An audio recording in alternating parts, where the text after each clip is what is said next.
study enough where you're comfortable creating in this little space. Do as much work yourself as you can without an agent, and then when you start booking a lot, agents will start being interested. Definitely have good pictures. Don't have a friend take your photographs. Check and make sure that your profile, through whatever breakdown service you're submitting, is up to date and is correct. Be honest. Don't say, for instance, on accents or foreign languages that you speak something when you don't. Network a lot with other actors. Respect that this is a business and that it is a career.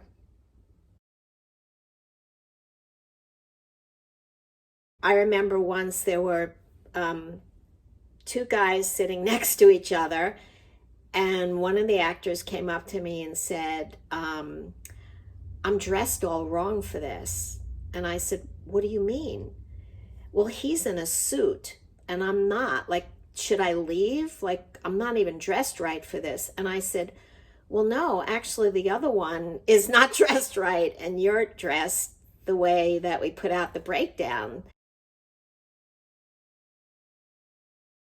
Actors should listen very carefully, and they should recognize when they're a little new and their nerves are getting in the way of their listening to direction.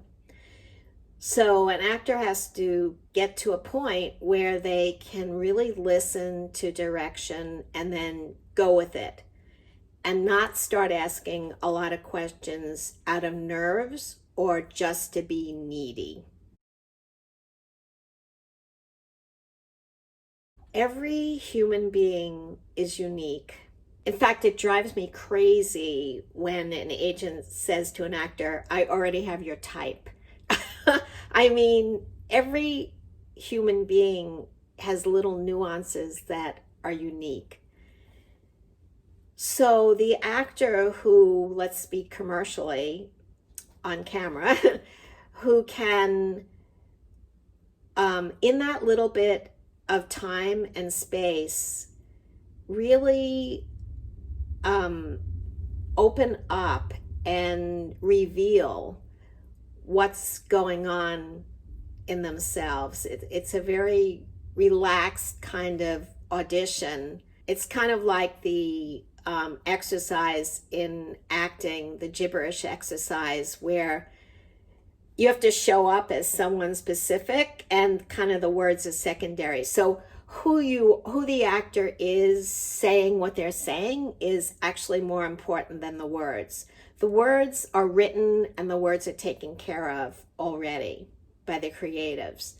So at this point, when you're auditioning, they're looking for the right personality to fill the role.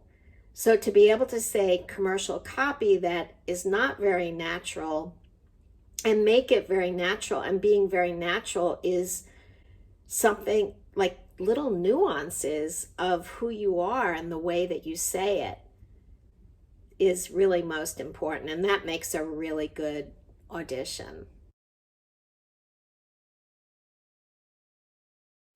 You have to honestly look at your materials that you have posted on the breakdowns, that you respond to on your profile, because you should look like the actor should look like their pictures at the time. Otherwise, they are just wasting everyone's time. If an actor doesn't behave properly on set, and we'll get into what properly is, we do get a call, and there's a lot of money on the line. Once they're on the set, not only do they have to hit their mark and take direction, really listen and take all kinds of direction, but there's a certain behavior on the set. No taking pictures with your cell phone. If you really want to, you can ask, of course. Being on time, you should be really, really early when you're going to a set. You should have a lot of patience. Be present even when you're on breaks. Don't wander far away. Be really friendly to everyone on the set and be just genuinely curious about other people. If the actor knows that they really do look like their picture's up to date and they're called in, go with it. They should not start doubting themselves. The perfect scenario is for the agent to receive the contract the day before.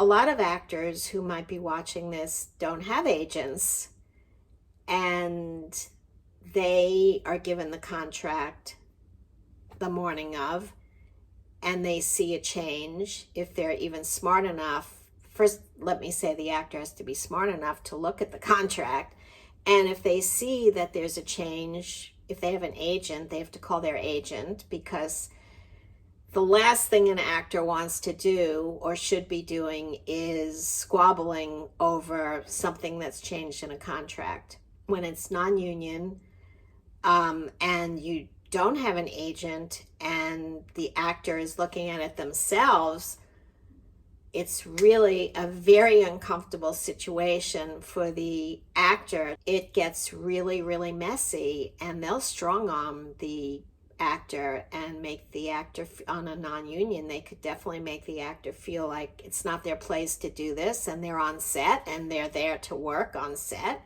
and not talk about this, and an actor is going to be very intimidated. So I know there are actors, especially in the non-union situation, who might not tell their agents that they're doing this particular job and are taking it over themselves. And my best advice is, if an actor has an agent and they're doing something non-union, to definitely tell their agent, have the agent take care of the contract and all the contractual details. I find the most successful actors they're just really pleased to be there. They love that they have an audition. It's a way for them to work out, no matter how short of time that they're in that room. They're grateful for it. They're happy. They're pleased to be in the room, and they just do their work, and then they leave, and then they let it go. Really, really know that you're one place when you're a beginner, as far as nuances of taking direction, giving yourself direction, knowing your branding, knowing how a spot is branded, and then how you're going to brand that spot with your voice. Study with different people so you really become confident.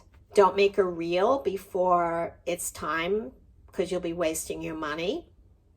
And you don't have to spend a whole lot of money on a demo, but make sure it's professional. The jobs I've been working on for a particular client, the actors have a choice whether to go into the studio or not. The ones with really high quality equipment, who are used to doing it home all the time and want to stay as safe as possible, even though the studios are totally COVID safe the way they have them set up, they don't go into the studio, where other people do go into the studio.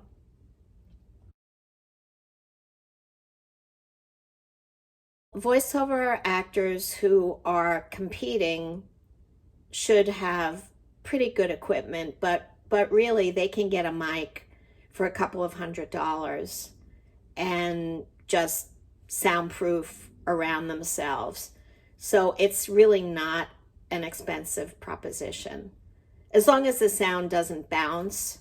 If they're in the pool of actors where once they book, they have to record from home, then they need what's called an ISDN line or Source Connect, and certainly have a stable internet and be totally soundproof. Starting out in voiceover, since the voiceover is done from home, your auditions are done from home, obviously you can take a long time and the actor can over edit everything so they sound exactly perfect. I would suggest not to do that.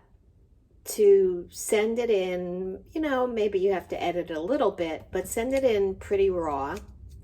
And because if the actor over edits something and they're hired, they're not going to be able to be directed. It's not really what they can do.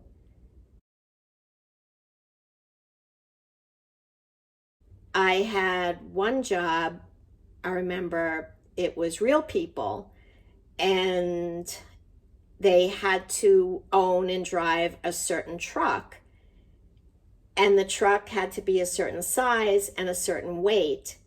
And I sent people out all the way. They were covering all the way because I found the most people who owned these trucks were out in the desert, really by Death Valley. Like I found this whole pocket. And so a couple of people were out there searching, and in the middle of that, I got a call or an email from the producer saying the size of the truck was the wrong size. I know. And this was shooting like in 4 days. So, we frantically got word out to the people who were out there, and I was calling dealerships and calling all over the place. My nerves were so frayed that for 2 years, whenever I saw this kind of truck on the road, it's like I felt sick.